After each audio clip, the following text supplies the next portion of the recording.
ایک شخص آیا محبوب الہی سے پوچھنے لگا کہ حضور کبھی کبھار تو گناہ کرنے کی اجازت مل جانی چاہیے. آپ نے فرمایا کیوں نہیں, ملنا تو چاہیے.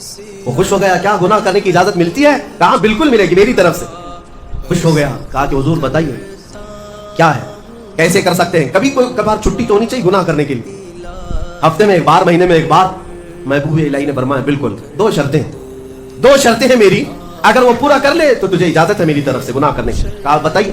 محبوب الہی نے فرمایا پہلی شرط یہ ہے کہ جب گناہ کرنا ہو تو اللہ کی زمین سے باہر نکل کر کرنا, اس کی سلطنت سے باہر جا کر کرنا. جہاں اس کی سلطنت نہ ہو وہاں جا کر گناہ کرو, شوق سے کرو. اس نے کہا حضور کوئی ذرہ ایسا ہے جو میرے مولا کی سلطنت سے خالی ہے؟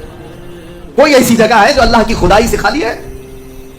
پھر اس کے بعد اس نے کہا یہ تو ممکن نہیں کہ اللہ کی زمین سے باہر جاؤں, اس کی سلطنت تو ان کہکشاؤں میں بھی ہے جہاں ہماری بھی پہنچ نہیں, اور رب تبارک و تعالیٰ ہی کی سلطنت میں ہے سب. پھر اس نے کہا دوسری شرط آپ کی. محبوب الہی نے فرمایا جب گناہ کرنے کا ارادہ ہو تو وقت دیکھ لینا, اس وقت گناہ کرنا جب تیرا رب سو رہا ہو. اس نے کہا حضور یہ کیسی شرط ہے؟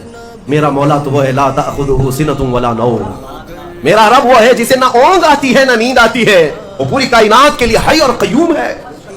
تو محبوب الہی نے کہا ظالم, جب تجھے یہ دونوں باتیں معلوم ہیں کہ تو اس کی سلطنت سے باہر نہیں جا سکتا اور اس کی غفلت کا ایک لمحہ کیا ایک آن بھی نہیں آ سکتی, تو کیا تجھے اس بات کی شرم نہیں آتی کہ اسی کی زمین پر اسی کے دیکھنے کی حالت میں گناہ کروں؟